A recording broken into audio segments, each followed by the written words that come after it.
Bet the Board. What do you mean you don't bet? I mean, I don't bet. You know, I don't gamble. I don't. I never have, and I never will. Yeah, right. I'll bet you $20 I can get you gambling before the end of the day. You owe me 15 grand, pal. Pay him. Pay that man his money. It's the Bet the Board podcast. God likes me. He really, really likes me. In the end, I wound up right back where I started. I could still pick winners, and I could still make money for all kinds of people back home. And why mess up a good thing? Here's Payne Insider and Todd Furman. Welcome into the Bet the Board podcast, powered by FanDuel, NFL Week 6 Monday Night Football edition. I am your host, Todd Furman, joined as always by my esteemed colleague and co-host, the one, the only Payne Insider. How's your Monday morning going? You know what they say, Payne? If you didn't have bad luck, you'd have no luck at all. That's kind of how I felt waking up this morning after what transpired yesterday in the professional ranks. Wish I could say the Texans were the only rough beat of the day, but that was not the case. Not the case. Oh, you go through the end of that particular football game, and I know our listeners commiserate as, of course, we just can't seem to get a little bit of luck and shouldn't even needed it to get to the window with that one. And the sequence of events it took for the Houston Texans not to cover as a 3.5 as much as a 4-point underdog in a couple of square shops before kickoff was simply mind-boggling to me. Yep. I'm a look to the future kind of guy. But you're right. I think when you look at that end game and how the situation played out, that was the only end game situation that leads to a loss. You know, up one with the ball, under 2 minutes to go, deep in Titans territory. If you kick a field goal there, you cover. Can't lose. If you get stopped on fourth down, you cover. If you get the 2-point conversion, you cover. So that was really the only situation that could play out as a loser. Hell, you even give up the late touchdown, which is ridiculous in regulation, and you win a coin toss, you cover. So, you know, gotta start doing a better job figuring out how to win those coin tosses in overtime. I mean, I need to spend more time in synagogue. You need to spend more time in church once all the COVID restrictions loosen up, and we need some divine intervention work on our side. With that football game, though, there was something, and again, it drives me absolutely nuts. Whether it's people on Twitter or the announcers in the booth that are widely criticizing Romeo Crennel going for 2 to take that game from 7-9 with a defense that couldn't stop anybody, that had no prayer all day long. I mean, Payne, when are we going to get to the point where former players and or announcers begin to understand you play to win football games? You don't take a one-possession game, keep it a one-possession game, because that way, the worst-case scenario, if the Titans get a 2-point conversion, it goes to overtime. Well, you know what? I watched the Houston Texans defend short yardage and try to slow down Derrick Henry. Pretty sure they were going to get the 2-point conversion if they scored a touchdown at the end of regulation. And then one announcer has the audacity to say, and I can't remember who it was, I wish that we could go back to football when coaches decided that they went with their gut more so than trusting analytics. I almost blew a goddamn gasket watching that. Sounds like you're still running hot right now. I just can't handle some of this. Like, hey, look, let's judge it by the outcome, because it's the same thing in football and making decisions in sports as goes into gambling. You know, you make a good bet going into the game, and if late game variance doesn't work in your favor, okay, you tip your hat. You get through it. It wasn't just that game. It's everything in general, that you shouldn't judge all of these results based purely on outcomes. But hey, it's an outcome-based business for head coaches and gamblers, and I'm sure a lot of listeners are going, man, he's crying over spilled milk and sounds like a whiny bitch on a Monday morning. Let me let our listeners peek behind the curtain. This is Todd, typically a whiny bitch most of the days. I was waiting for that. What I will say is I'm always aggressive. That's just kind of me in life and me personally. Like, if you have a defense that's struggling in the Houston Texans and you have Deshaun Watson, who you just paid all this money to, you're putting it in his hands. It's as simple as that. The game ends on 2 yards. There is no more game. At 1-4 against a division rival, like, you're going to end the game and do it with the guy you just paid $1 quadrillion. And you're not going to rely on your defense. And candidly speaking, the play's wide open. Receivers is wide open. Just a great play by Jeffrey Simmons at the last second to get his old bear paw up there. and deflect the 2-point conversion, or else the game's over.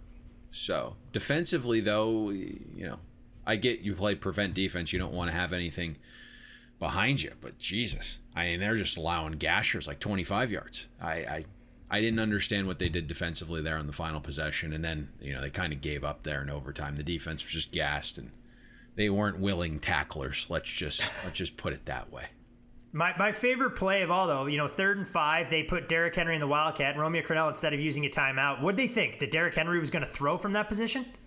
I don't know. And I got to be honest with you. If you said to me, hey, 3rd and goal from about the 5.5 here in overtime, we're going to run the ball from the 5.5. I'm like, okay, go for it. Give me the old run, pick up 3 yards, kick your fucking field goal. Let's get out of Dodge here. Like, I would have rather had that result. What's interesting, though, is like even the early parts of that game. You look at the 3 touchdown possessions the Titans had early on in that game, and it's converting a 3rd and 12, converting a 3rd and 10, converting a 3rd and 8 on a pass interference call where the ball was thrown, 17 yards out of bounds. So, even the first couple possessions where he started to rack up these yards, if the Texans could have done a better job getting off the field, they're probably not down early on in that game either. No, I agree there. I do want to say, though, one thing, and you love to see it because his career was clearly on life support when he signed a deal to be Marcus Mariota's backup. Ryan Tannehill looks every bit the part of a starting quarterback, and whether we want to give Arthur Smith credit for devising a scheme knowing he can lean on a running back, Ryan Tannehill looks to be the real deal, and since taking over in Tennessee, he's been nothing short of outstanding. He's been fantastic, and the system fits him perfectly. I've kind of always said this. He's a play-action passer. And that's what he's doing. That's what Arthur Smith is. He's running a run-first offense, using play action over the middle to the tight ends. Jonnu Smith went out. Frisker came in and was dominant there. You did have the one brain fart there, which kind of helped us a little bit with the Roby interception, just kind of led his receiver a little bit astray. But yeah, I mean, Ryan Tannehill's been fantastic since he took over. It's a perfect system for him. They're still kind of lacking that number 2 weapon there. Hopefully Corey Davis returns. Humphreys was a nice addition to get back off the COVID list. He really helped out. I believe he converted one of those 3rd and long situations for a touchdown. So the offense looks good. It's the defense that is not very good right now, and Vrabel continues to get a pass because they're winning games. There's no doubt that you score 30 some odd points in a football game, it's going to mask some of your defensive deficiencies. Normally we go with the good, the bad, and the ugly on Monday mornings. We hit it on the look ahead lines, and of course we have a tandem of Monday nighters, and we typically start with the good, but since we got off on a negative note with the bad, Payne, I want to continue that theme, and I'm not sure who we want to take shots at first. Green Bay's overall effort after they got up 10-0 in Aaron Rodgers' body language, or the Cleveland Browns, who reminded us again yesterday that even when things are going well, you're still the Cleveland Browns until further notice. We can attack both. Let's go with Aaron Rodgers because that's probably the one that annoys me most. 2.7 yards per pass attempt for Green Bay. And if you're looking right now, Aaron Rodgers was the worst quarterback in week 6. Completion percentage is 14% below expectation. I believe I even heard on the telecast, Todd, that the 5 total yards Green Bay registered in the second quarter was the least amount in a ever for Aaron Rodgers' offense. So that was interesting to see. But, you kind of just look at this. And for me, what was concerning was the body language from Rodgers. And we saw the same thing last year if you go back to the 49ers games. He kind of... Listen, Aaron Rodgers is one of the greatest quarterbacks of all time, one of the most talented quarterbacks of all time. I think this year, the way he's playing, you're probably only taking Russell Wilson and Patrick Mahomes before him. That's it. So, but he had a little front runner in him, and that's kind of what he's shown a little bit. And I get it. Like, you're outmanned yesterday, you're beat, you're going to have a bad day. But, like, Rodgers is laughing in the second half there when the offense picks up a delay a game. And I don't understand why LaFleur and Rodgers effectively just packed it in that second half, which was odd because, you go out there. You're only down 3 touchdowns. Yeah. You're down 3 touchdowns, and it's like at least early on, try, right? Like go a little tempo, see if you can get that rhythm and form back that you probably lost during the bye week, something that we saw them last year come out of the bye against the 49ers and get absolutely walloped. So, try to get your timing back, try to get your form back. But what they did was basically quit, ran the clock down to 1 second in the entire second half, but you did it with your starters out there. So if you have no intent on coming back, why is Devontae Adams taking hits on like 7-yard gains? Put your backups in. That's it. It's that simple. Put your backup in. Try to get them some critical snaps, whether it's A.J. Dillon or your backup quarterback. But having your starters out there take hits. You saw Bakhtiari even leave the game. So now we have one lineman down, and Aaron Rodgers out here just getting pummeled, and he doesn't want to be out there. Like, make the switch. Get some guys in there that want to play. Get them some reps. It just doesn't make very much sense. Some of those things that coaches do, like, again, LaFleur is going to forget more football than I'll ever know. But it seems pretty obvious down 21 and you have no intent of trying to come back to get your starters out of the game. One would think Kevin Stefanski did take that lead. He got his starting quarterback out of the game, who was probably never in the game for those folks that watched the first half, and then had to give him the always interesting, yes, Baker Mayfield is still our starting quarterback. I'm not sure if he was trying to convince himself that that was the fact or the rest of the Cleveland Browns team and fans, as Baker throws a couple of gross interceptions. But overall, the Browns really didn't have a game plan to combat a lot of what Pittsburgh was doing. It was weird that was the question. It feels very hot take-ish, right? And we saw it last week. If you remember Dolphins 49ers, you had people running to Twitter and social media, Jimmy Garoppolo's benched. I'm like, did you hear the interview? Kyle Shanahan came out and said, we're down freaking 4 scores. My offensive line isn't playing well, and I have a quarterback less than 100%. I took him out to protect Jimmy G. We know the same thing here. Baker Mayfield is beaten and battered. He's taken a pummeling all game long. You're down 4 scores. You're going to keep him out there? Was limited in practice a lot of this week. So I don't think they're going away from Baker Mayfield. And I got to tell you, Case Keenum didn't look any better. And again, though, Stefanski kind of threw the towel in there. So I won't blame it on Case Keenum. He was doing it without his two, OBJ was out of the game. A lot of the key weapons were out when they finally threw Case Keenum in there. So that probably tells you all you needed to know, that we're just taking the starters out. So it's a really bad question. So whoever asked that. However, when you look at this game, we've kind of talked about it. We thought the offensive line would have a decent chance because they were coming into this game number 2 and basically a lot of pass protection categories, that if the Browns had a chance, they would need to stalemate that defensive line, and that wasn't the case. Baker Mayfield was pressured on 44% of his dropbacks. We know he doesn't like that. He had a 3 passer rating under pressure, and he threw a pick 6. And then you look, and the one thing that the Browns have relied on under Stefanski is having that complementary ground game. That didn't happen either. 3.4 carry, 36% success rate. So back to the drawing board. It'll be interesting to see what that line does this week in the rematch of the Battle of Ohio. But we're seeing some early money on the Bengals so far this week. New England, they didn't look ready to go. Payne either for me. 5.1 yards per play, 171 yards passing, 117 yards rushing. They got 15 carries from their running backs for a grand total of 41 total yards. You get Damiere Byrd, yet again, the leading wide receiver. Julian Edelman, 2 catches, 8 yards. I know he's been a little banged up, but I'm curious to know what you saw from New England offensively in that lackluster effort against the Denver Broncos. I mean, at this point in time, Julian Edelman's always going to be a little banged up. And so, personally, at some point in here, hopefully he retires sometime soon before there's significant damage done. But there's not a lot of offense to be had with New England, right? They weren't good there, obviously. 3 turnovers, could have been 6. And they were fumbling the ball all over the place yesterday. And then you had Cam Newton, who wasn't good under pressure, didn't handle it well. His pressure on 44% of his dropbacks. We've kind of talked about the strength of that Patriots offense needs to be their O-line. They weren't very good yesterday. And then Cam wasn't good under pressure. 27 passer rating on those pressure dropbacks. Completion percentage for Cam, 5% below expectation.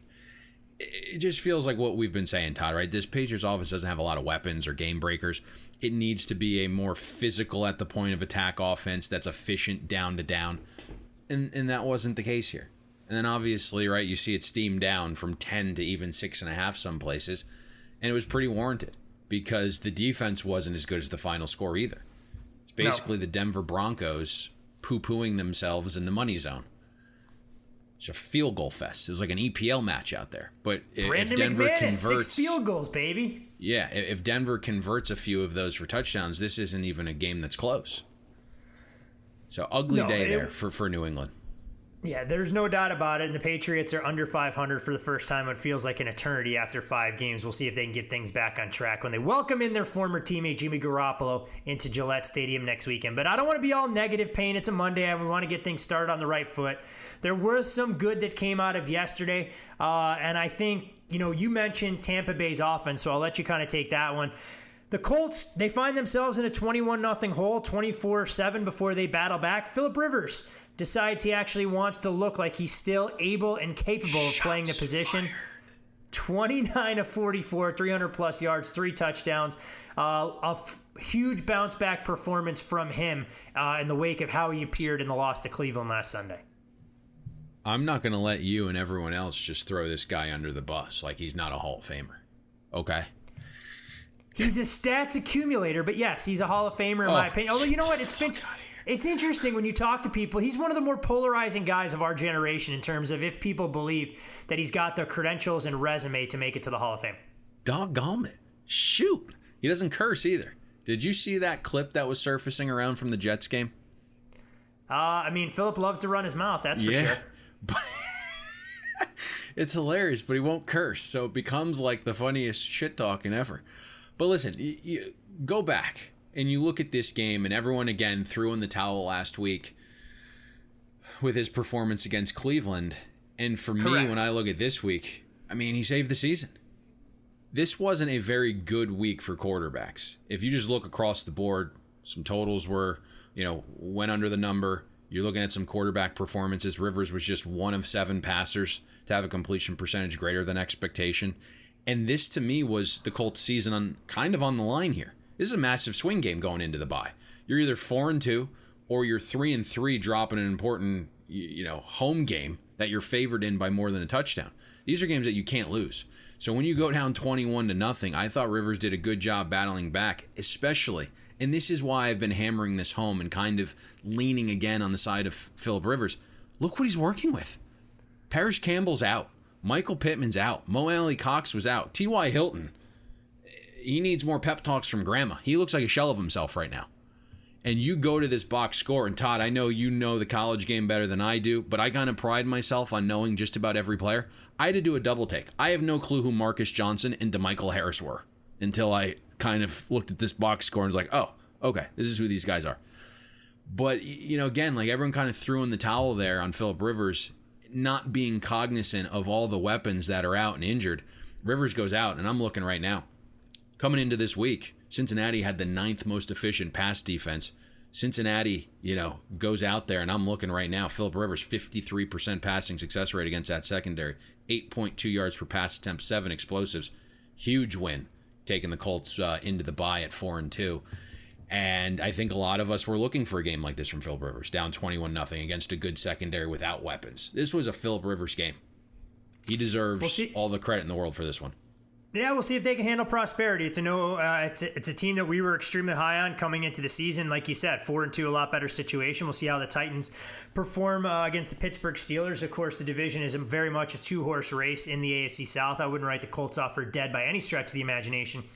And they needed that game to try and keep the heat on Tennessee. Tampa Bay, Payne, we saw them start off on the wrong foot, and for as bad as Green Bay was, they ultimately got a couple of big defensive plays that got that team sparked, and we see Rob Gronkowski up off the scrap heap with a pretty good receiving performance, and the Bucs offense at least showed us flashes of what they can be in 2020.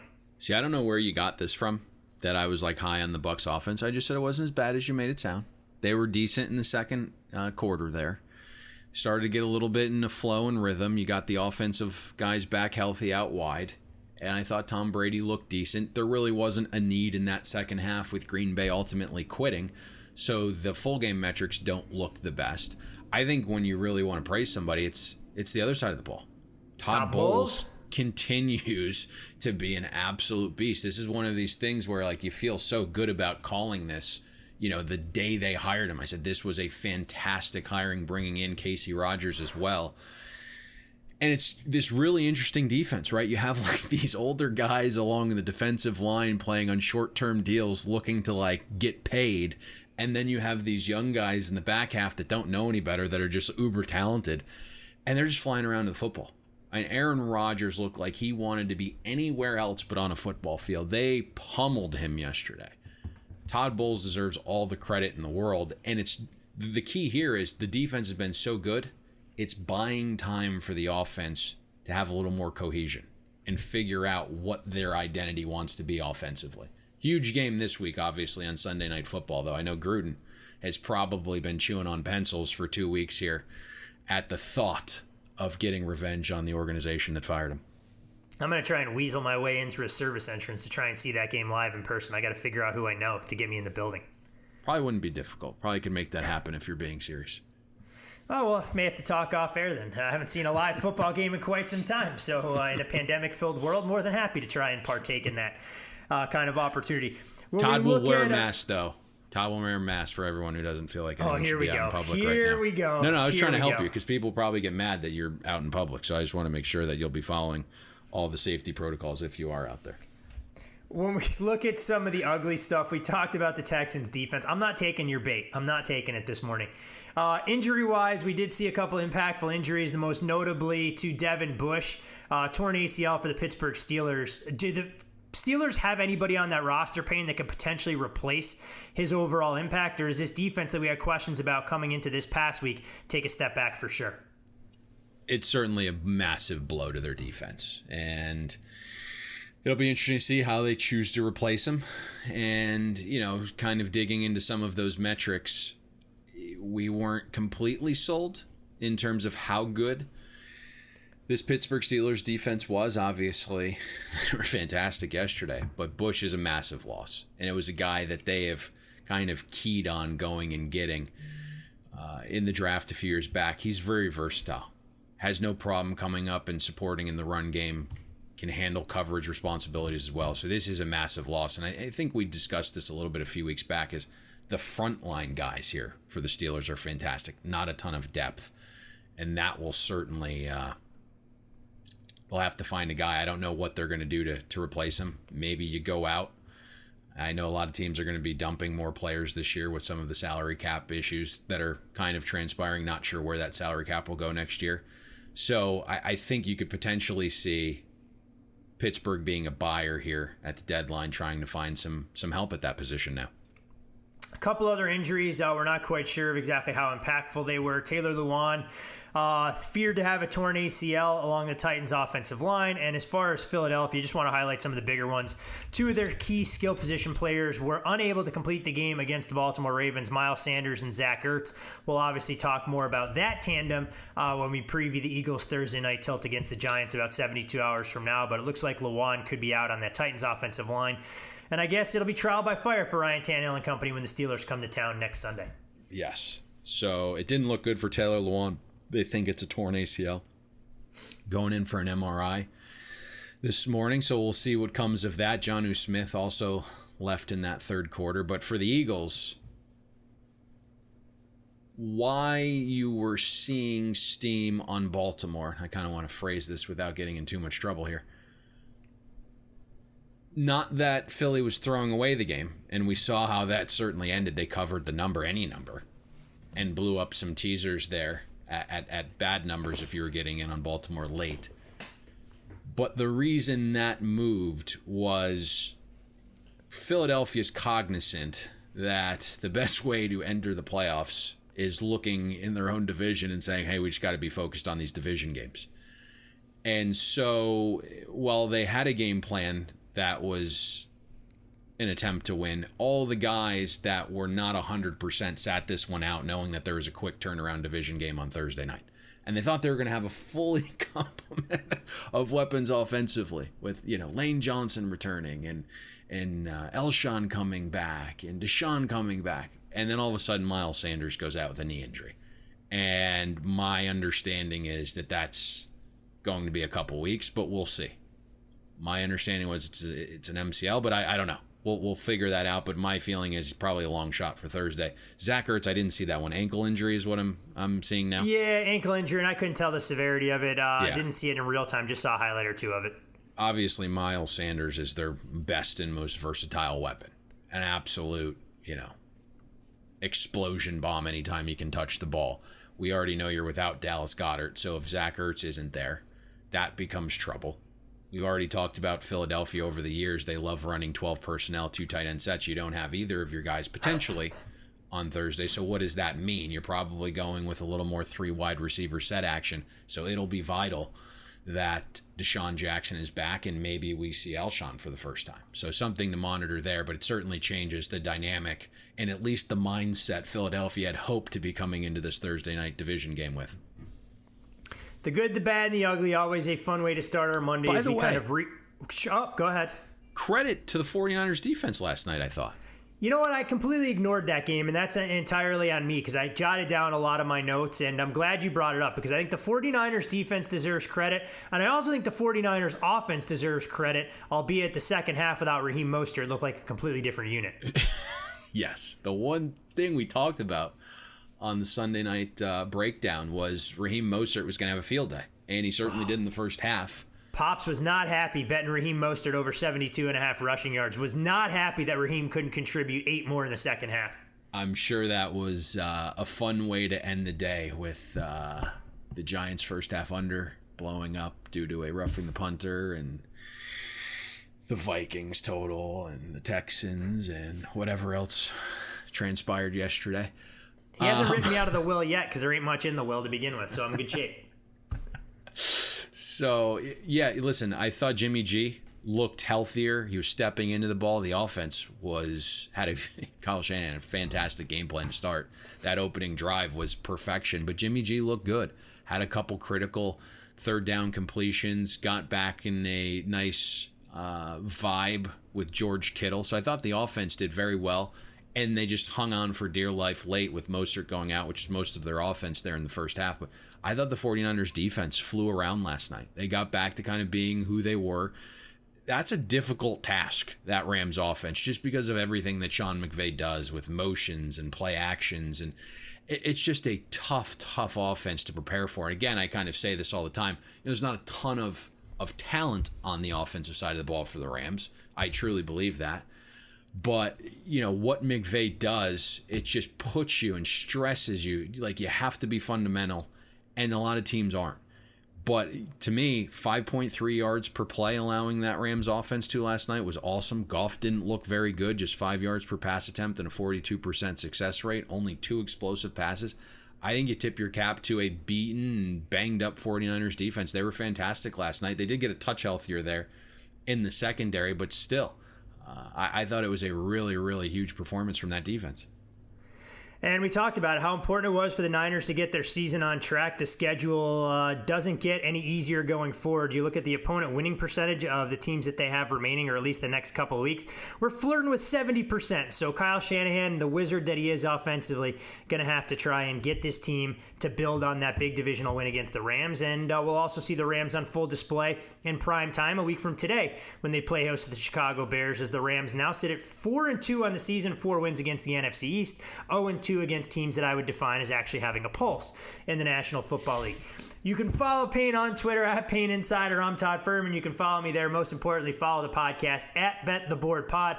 Payne, we do have 2 Monday night games to get to, but want to run through the look-ahead lines real quick.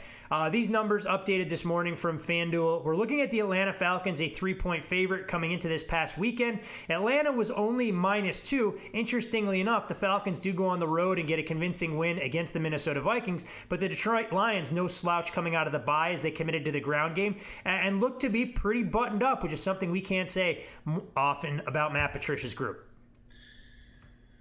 So I think what you're seeing here is the defense for Atlanta bought in.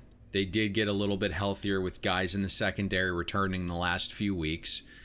And overall, I thought the defense for Atlanta played pretty inspired. It looked like a unit that was cognizant that they were responsible for getting their head coach fired. And typically you see that one-game surge. I also like the offensive approach, knowing that they had blown some leads in the past, that they were going to keep their foot on the gas offensively. And Julio Jones returned. I was surprised. Looked healthier than I completely envisioned he would, but he was a huge factor of the offense. You got Hayden Hurst going. Gurley looked decent. I just think, when you look at Atlanta, it's going to be a team at this point, and we saw it a little bit again, group taking 4, this is one of the wise guys' favorite teams. So at some point, the books are going to adjust a little bit here. We saw Arthur Blank come out and say, hey, if Raheem Morris runs the table, I'm going to have to hire him. And a lot of the players have come out and said, we love Raheem. So it will be interesting to see. They're obviously probably not going to go 11-0, but it seems like a guy that they want to play for. And so if you're going to get energy and effort, and the defense is going to look at least somewhat competent, and your offense is healthier, and it's going to continue to be a little bit more aggressive, I think that's a positive sign for Atlanta.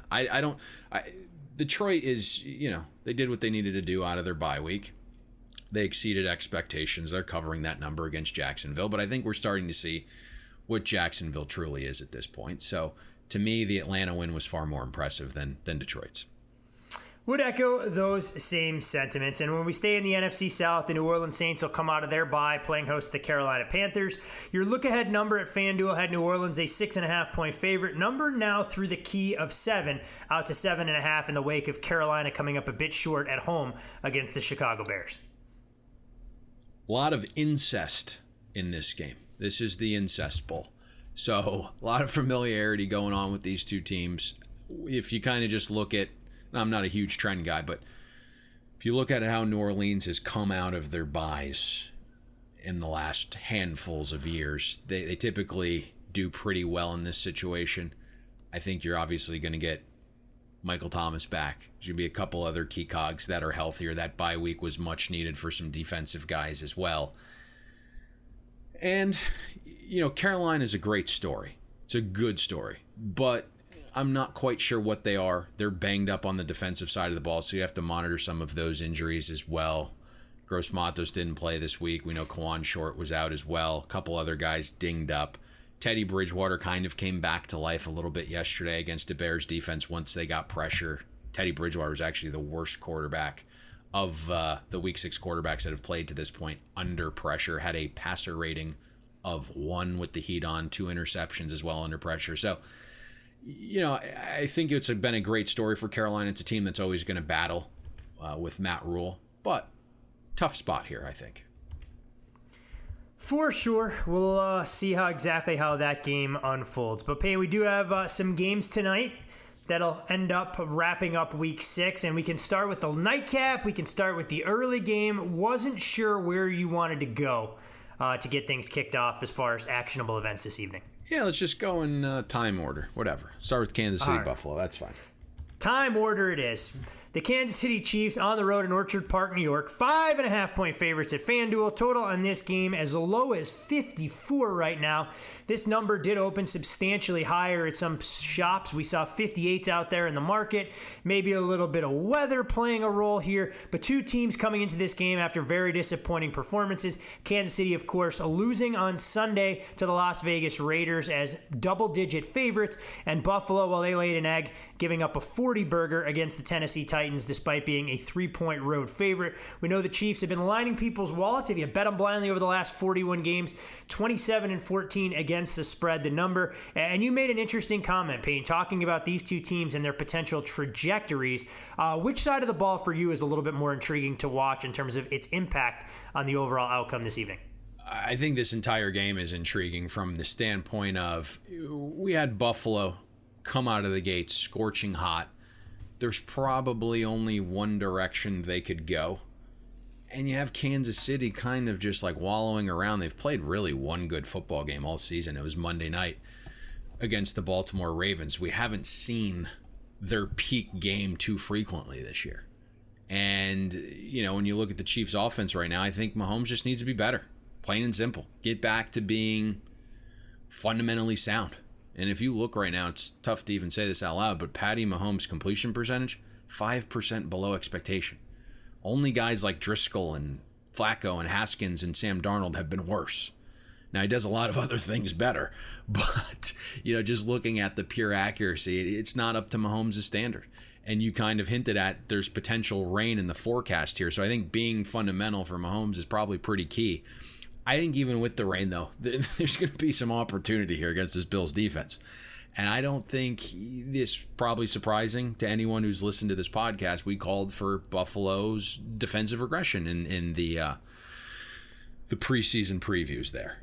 And I didn't think it would be this bad. I would be lying if I told you it was this bad. But I'm just stunned at what I'm seeing from Buffalo defensively. 27th in overall defensive efficiency. Bottom third in the NFL against both the run and pass. Outside the top 20 in both explosive run and pass defense as well. And I know there's been some injuries, but this is stunning to me. This is probably, I believe, McDermott's worst defense in Buffalo. So, I'm kind of interested to see that matchup. What does McDermott do defensively? How does he choose to kind of defend the Chiefs and Mahomes? Will he sit back a little bit more, play zone, keep things in front? We've seen some teams do that. Or does he go with his man defense? Does he send some pressure? I'm not sure that's smart here. Right? I don't know if you technically want to man the Chiefs, and I don't know if you want to send pressure. But I'm looking right now, and Buffalo sends blitz on over 31% of defensive snaps. That's kind of on the fringe of a top 10 rate. And if you look at where Patty's been actually outstanding this year is against the blitz. Completed 8% more of his passes, averaging 2.7 more yards per pass attempt against the blitz. So, he's been better when teams send heat as opposed to playing straight. So I'm interested to see that a little bit as well. I think there's some key matchups you want to dive into here if we want. Travis Kelce, that feels like an obvious one. Operating over the middle against Buffalo's linebackers. If you look through 5 weeks, Buffalo's allowed a league high 39 receptions to tight ends, a league high 418 receiving yards to tight ends. They've also given up 4 touchdowns to tight ends. So I think Kelce probably has an advantage here. Fortunately, you look at Matt Milano, he looks like he's going to be back for Buffalo's defense. That helps. So he's been pretty good in coverage. 48 passer rating in coverage, 1.2 yards per route run. With Sammy Watkins out, you probably can pay a little bit more attention to Kelce, especially if you can, rely on Tre'Davious White to stick Tyreek one-on-one. If the rain does show up, and right now as we're recording this, Todd, it's looking like it's going to rain lightly all day. But it's looking right now at kick. Slick field. Yeah, right now at kick as we record this at about, 10:30, 11 o'clock, whatever time it is. About 40 to 50% chance of rain for the first half of this game. So, if the rain is there, Kansas City getting the ground game going probably will help. It's been somewhat inefficient, but if you look at Buffalo, they've had a real, difficult time stopping the run, and that's putting it nicely. Clyde Edwards-Helaire needs to be better. When you look at something like value over average for running backs, Clyde Edwards-Helaire right now checking in at 13% below an average back. So he needs to be better. There's a reason Le'Veon Bell was signed. But the one spot where the Chiefs could have an advantage running the ball is from 3 wide sets. If you look, Andy Reid probably will try to spread Buffalo out to run it a little bit. Through 5 weeks, the Chiefs are averaging 5.2 yards per rush and a 52% success rate on runs from 3 wide sets. Buffalo's defense, they're allowing 69% of runs to grade successful from 3 wide sets. So this needs to be a game where I think Helaire gets back on track, Todd, and maybe the recent signing of Le'Veon Bell gets the juices going a little bit more tonight for the young fella. You figure it's going to light a fire under his ass one way or another. You shouldn't need that at this point in your NFL career when you're trying to make an impact on an organization that we know has treated running backs, let's say, with a rather cavalier attitude in terms of being interchangeable parts for what they want to do offensively. So it'll be interesting to see what Helaire's usage looks like tonight and how effective he can be. On the other side of the ball, Payne, the Bills will be attacking a Kansas City defense that struggled mightily to cover the Raiders' wideouts last Sunday. I mean, Josh Allen was highly mediocre against the Tennessee Titans, clearly was unable to get that deep ball going, and whether or not that had to do with John Brown being unavailable for that contest, taking the lid off the defense, there were some throws that we have grown accustomed to with Josh Allen in past seasons, but hadn't seen this year. And then when you look at the Bills' ground game, they haven't been that good in that particular department this season, but Kansas City has allowed 140 or more rushing yards in 4 straight games. And you'd have to think that having a healthy or somewhat healthy Zach Moss out there can only add to what they'll have already in Devin Singletary and TJ Yeldon. Spot on. And I think this side of the ball is fun because you have good on good through the air and then bad on the ground. Can Josh Allen and Buffalo's passing game continue this success right now? And, there's going to be a tiny pullback. There just has to be. They were just flying way too high. But you're looking at Kansas City. They're the second best pass defense in the NFL. And I don't think that should shock people because we kind of diagnosed the Chiefs' pass defense early on last season before the market caught up. It's carried over to this season. They have their horseback, Rashad Breeland, first game back last week, gave up 1 catch for 2 yards and had a pick. Now, the rest of the Chiefs secondary got torched last week. They took the week off. Oh, it was ugly. Ward was bad. Derek Carr averaged 11 yards per pass attempt almost last week. Kansas City gave up 6 explosives. I was reading a quote this week. Spagnuolo did come out. He took most of the blame for his defensive calls, said that we're not going to change too many things this week, and that's probably the right approach, but he said a lot of it was on him and some of the calls that he made. So things just kind of need to clean up there. But you're going to see a Brian Daboll offense that is going to absolutely test the Chiefs secondary. He runs his offense out of 3, 4, and 5 wide sets at a combined rate of 95% so far this season. So that will be interesting to look for here. But this past Tuesday, Daboll tried to ground and pound early in that game, and they just couldn't generate a push. 12 runs for 27 yards in the first half against Tennessee. That was without Jeffrey Simmons, too. Right now, Buffalo's dead last in the NFL in rushing efficiency. So you wonder, if the Bills can at least situationally be able to do a couple things on the ground here because, you mentioned this is where the Chiefs have been the most vulnerable the past, couple seasons. Right now, KC is 28th in defensive rush efficiency. It's just how Brett Veach built the Chiefs, right? With Mahomes and Andy Reid in this offensive juggernaut that they have, Veach expects his team to play with leads. So it's like a lighter, quicker defense that can get after the quarterback. So, hopefully you can keep this game close to where you can run the ball a little bit. You mentioned the return of Zach Moss. Hopefully he can help. I know coming into the season, they were a little bit higher on Zach Moss than they were Devin Singletary. So maybe that helps tonight. If you're looking, potentially the Chiefs are playing their safeties a touch deeper with Diggs, and you mentioned John Brown returning, so that helps. So, if the safeties are a little bit deeper, you get the ground game going. Hopefully Buffalo tries to run, and when they do, maybe the outside zone runs have some success here. But, bottom line, Buffalo needs to be able to pass the ball. It's who they are. I think when I look at their offense and you throw on some of the tape there, Daboll does a really good job of motioning Stephon Diggs, not allowing defenses to kind of pinpoint where he's going to be every single down. And then when you motion him, his route running takes over. He's one of the best route runners in the league. But if you'll notice, it's the opposite side of the field that Daboll kind of gets creative with his lesser receivers. There's a ton of rubs and picks.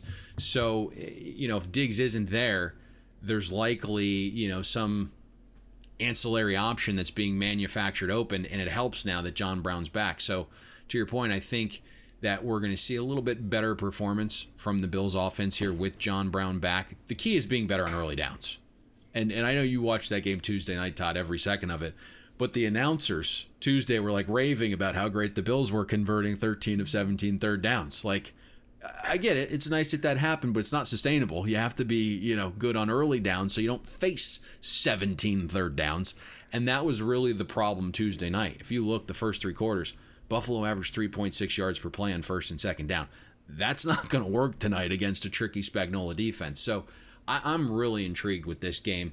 The number is interesting to me. I don't know how high this is going to get. We saw a couple shops this morning that touched 6, did not last very long.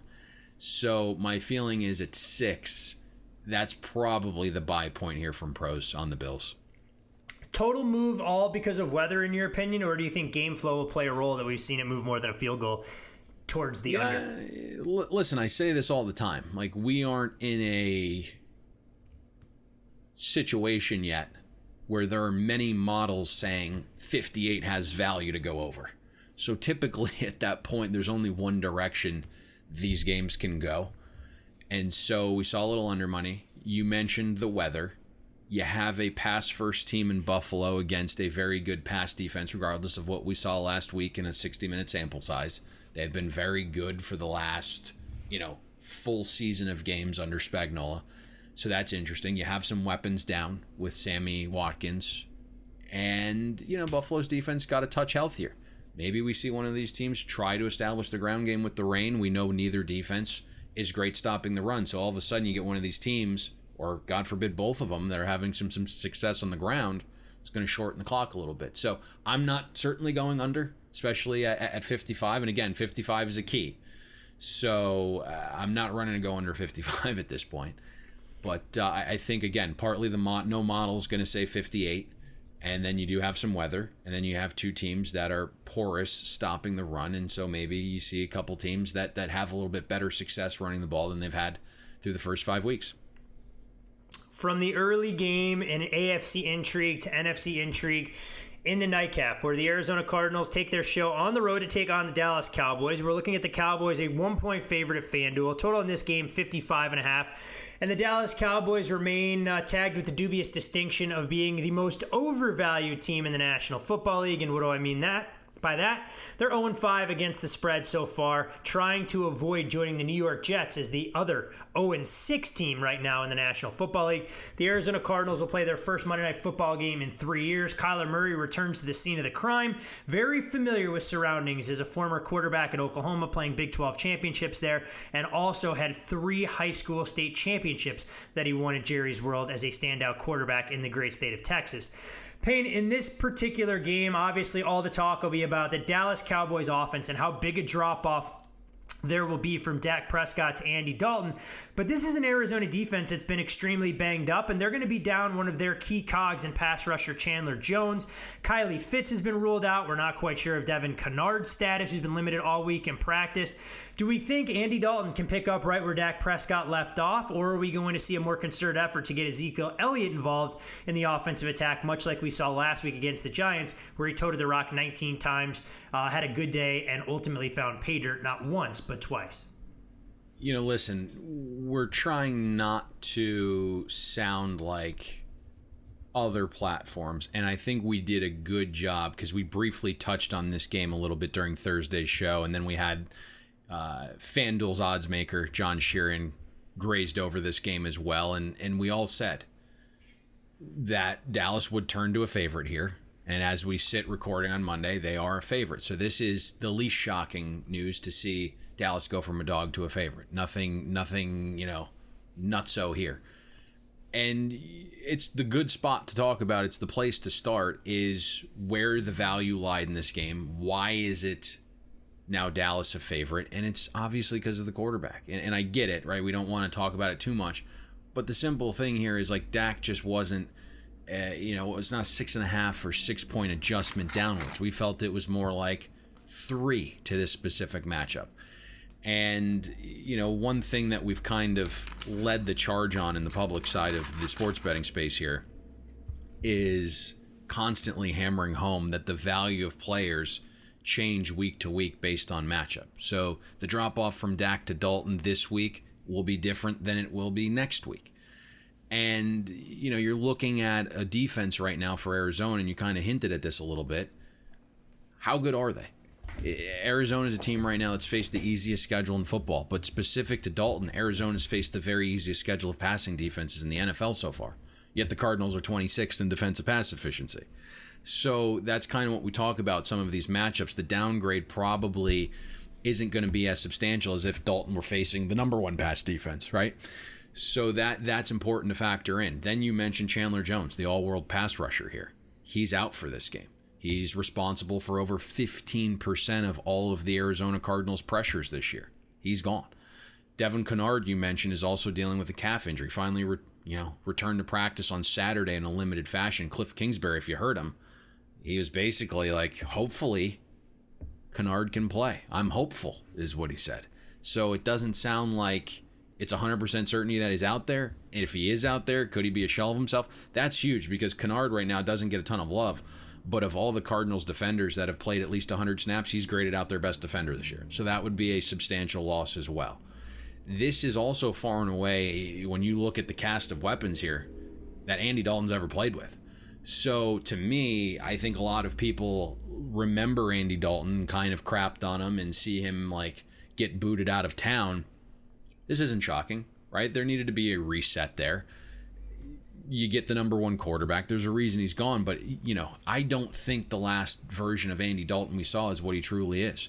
It's a guy that's learning Zach Taylor's, I'm going to be kind here, new system. That's as kind as I can put it. I don't think it's the best system. He's learning that last year. The O-line's an absolute mess. He's got a banged up receiver group. playing for a team that was effectively tanking last year. So I don't think that's any indication of what Andy Dalton can do here tonight, Todd. Yeah, I mean, hey, look, Andy Dalton filled in admirably when he came in off the bench last game. Obviously, it's different when you get thrust into the limelight than when you have to prepare for a full week, going 9 of 11.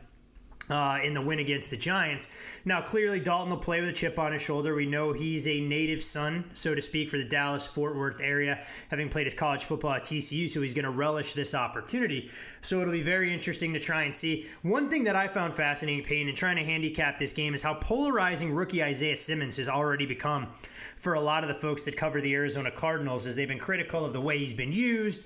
Cliff Kingsbury saying that, hey, look, he may have put too much on his plate early on, and we saw that with the running back corner route with Raheem Mostert leaving him in his dust not once but twice back in week 1. Going to be interesting to see what kind of contributions Isaiah Simmons can make. I think he was only on the field for, I want to say, 12 to 15 plays max last week, but maybe you get him involved in the pass rush knowing that Chandler Jones is gone and he's still an athletic freak. So that side of the ball, I think, should be very interesting. But the other side, normally, Payne, we would say, hey, look, Arizona's got a massive edge offensively against the Cowboys defense that's been much maligned. But you pointed out, this Arizona offense has underachieved so far this season. Sure, the numbers may look good on the surface, but from an efficiency standpoint, Kyler Murray doesn't appear to be the same quarterback early on this year that he was at the tail end of last season. Hopefully for one more game. Where there's a glimmer of hope here is the Cowboys defense has played an above average schedule of offenses. Anthony Brown returned last week, had some limited snaps, was responsible for the defensive touchdown. I think his snap load increases tonight. Leighton Vander Esch will work his way back tonight as well. Doesn't sound like you're going to get a ton of snaps out of him, but he's going to be out there, and I think that's pretty helpful. And I think the final scoreboard last week wasn't really indicative of what happened. The Giants defense scored or set up multiple scores. So when you look at the scoreboard, you're like, oh, Cowboys defense sucked again. That wasn't reality. They were actually decent, held the Giants to 4.8 yards per play and a 44% success rate. This isn't going to be a good Cowboys defense by any stretch, but if you can get some guys healthy, the goal is to be below average, and I think that will go a long way. Plus, you had guys that buy in, right? For 4 weeks, you kind of saw some quit, some guys not really trying. That got nipped in the bud last week. So I think, especially on Monday Night Football, you're probably not going to see too many guys quit on the defensive side of the ball, and effort and energy is what it takes to play defense. You also mentioned this. Arizona right now 20th in offensive efficiency. So Cliff Kingsbury's offense isn't blowing anyone away right now. Kyler is still struggling in some certain areas. Deep over the middle seems to continue to be a problem there. He's really been most efficient as a runner. So that's obviously something the Cowboys are going to have to limit tonight and keep an eye on, but they did a fantastic job against Daniel Jones, and I'm not saying he's that type of runner, but he certainly is a mobile quarterback. I believe he had 2 carries for -7 yards. You go back to the was a Sunday night game against Seattle. They hold Russell Wilson to 22 yards on 6 carries, so they're not going to be shocked here, I don't think, or I hope not. I know Kyler's probably a little better runner than those two guys, but still, they faced some mobile quarterbacks and did pretty well. And if you're looking, the key to tonight's game is getting pressure on Kyler. And I know as mobile as Kyler has been, he still doesn't like pressure. So I think it's very important that Aldon Smith and DeMarcus Lawrence and Everson Griffin get to Kyler tonight. Right now, you're looking at Kyler Murray, 24 passer rating under pressure, 0 touchdowns, 3 picks, completing 41% of his passes under pressure. And the positive is Cliff Kingsbury's system does a good job of helping Kyler get the ball out quick. It does a good job of really camouflaging a bad offensive line. And so, I've kind of hinted at this, some of the metrics for the Cardinals offensive line, you kind of just need to throw out because they look pretty good in pass protection when you look at some of these metrics, but it's kind of this manufactured offensive line. And right now they're going to be without J.R. Sweezy, who just landed on the IR with the elbow. DJ Humphries, the Cardinals left tackle, was a surprise add to the injury report late in the week with a back injury, so that's not a positive. And then we know at the beginning of the season, right tackle Marcus Gilbert chose to opt out. So it's very possible tonight that 3 of the 5 starting O-linemen you had hoped would be the starters coming into the season are potentially out tonight. So that's something to monitor here as well. Aldon Smith right now is running hot. They're going to have to, I think, pay him a substantial amount of money because he has been absolutely dominant. So if DJ Humphries can't go this evening, something to really monitor, I think that's going to be a big edge for the Cowboys defense. Do the Cowboys have any money left to pay players? I'm not quite sure, but obviously the past transgressions are going to make Aldon Smith not that appealing to everyone, and I think limit what he will command on the open market. But the way DeMarcus Lawrence is playing and Everson Griffin isn't panning out, I don't know. I don't know if you can let him go. There's really not much else on that defensive line that's bringing pressure right now. Yeah, it's been definitely a challenge. And when you talk about bringing pressure, obviously if you can get Kyler off his spot, it'll help neutralize, obviously, Arizona's most valuable weapon, their key offseason acquisition. What do you do, if you're Dallas, to scheme to at least slow down some of the effectiveness of DeAndre Hopkins, who's been a thorn in everyone's side? He followed up last week with another strong performance, targeted 7 times, 6 catches north of 100 yards, and 1 touchdown. There's really not much you can do. The hope is that you limit the effectiveness, right? Like you don't want him streaking down the sidelines like we saw last week against the Jets catching explosives. You want to keep him contained. If Kyler's going to get the ball out quick and throw like 4, 5, 6, 7 yard passes to Hopkins, and that's how he beats you, so be it. You can't have him doing that and hitting you deep. So that'll be the biggest thing here. We know the Cowboys secondary hasn't played up to the standard. They lost Byron Jones. Awuzie is out. The hope is that the return of Anthony Brown, getting more snaps this week, will certainly help some things there, I believe. But the key is just getting pressure on Kyler. That's the biggest thing here. Stop the ground game, make it one-dimensional, and then get pressure on Kyler. And he's shown where he struggles, again, against that pressure. So the key tonight is stopping the ground game and getting pressure on Kyler, and he looks like a completely different type of quarterback, like most do. But that'll be the key tonight. And I don't think, again, we're not going to see like a shutout here. Like the Cowboys defense isn't that level of good, right? They just need to be below average tonight, and I think the offense can probably do enough. Yeah, hold them 21 points, and you put your offense that's as explosive as what Dallas brings to the table in good spot to win a football game. And for the Cowboys, for as much maligned as their defense had been, a win tonight would get them back to 500. A banged-up Eagles team will take on the Giants on Thursday, as we mentioned. And, who knows? We'll see how things ultimately unfold. Clearly, Dallas was our pick to win the division we gave out before the season started, and you'd like to see them get a win today against an Arizona Cardinals team that hasn't exactly been the model of consistency. Todd, let me be candid here. Sure, fire away. If there's a place where everyone who bet Dallas as a dog here could sign up for only allowing 21, I think we're going to feel pretty good. I think we're going to feel pretty good here with the total at 55. Are you going to open that bank up so people could sign up and deposit to try and make sure that Dallas only allows 21 points today to the Arizona Cardinals? That'd be nice. That would be nice. What's their team total anyways? 27-ish thereabouts? Yeah, 27.5 right now at FanDuel.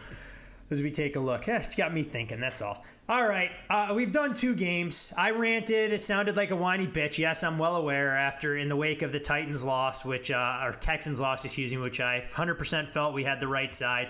And it always feels worse when we can't produce for our Bet the Board loyal listenership. So we appreciate you guys riding with us through a little bit of turbulent waters. We all know that Tulsa would have been a winner if they had played on Saturday. Unfortunately, the game got canceled, so we can't count that in the win column. Thank God John's on board, by the way, now. John from FanDuel is just out here he's just giving out winners. gems. He's sitting in the pocket. He's picking guys off 15 yards downfield. He's throwing dimes, dropping it into a bucket 40 yards downfield right now. He kind of threw me off the game because we don't want to do this, but every week we came into last week and I said, man, I hope we just we only have one bet coming into this podcast, and then we ended up with like multiple before the podcast went off, and we had to do the picking and choosing again. But the other one was San Francisco, which of course won outright. So we just got to start doing a little better with the selection of the games. My goal would be just so we have one bet coming into this Thursday podcast that we've actually bet ourselves at this point, so we just know what to go with. That's we can only hope we'll find the drill down, and that's when we both return to our own individual laboratories and figure out where we can find the winners and pass along all those investment opportunities to our listeners that have been with us, a lot of you, from the very start. Anything else, Payne, you wanted to hit on before we close up shop on this Monday morning and you get a 48-hour sabbatical before we get to talk your beloved college football on Wednesday? That's it, man. Let's get out of Dodge. I'm going to go for a little run here this morning, clear the clear the mind after Sunday's misfortunes. And then we're back at it. 2 football games starting at 5 o'clock. You going to be able to watch this 5 o'clock start? No, I will not be able to watch. Fox Bet Live, of course, kicks off at 2 o'clock Pacific time, so I probably won't be back in my office. I'll miss the better part of the first quarter, if not then some. I mean, we pushed for them to cancel our show today, so everybody who would have felt obligated to normally watch our TV show could watch the football game instead, but the network didn't quite sign off on that. Yeah.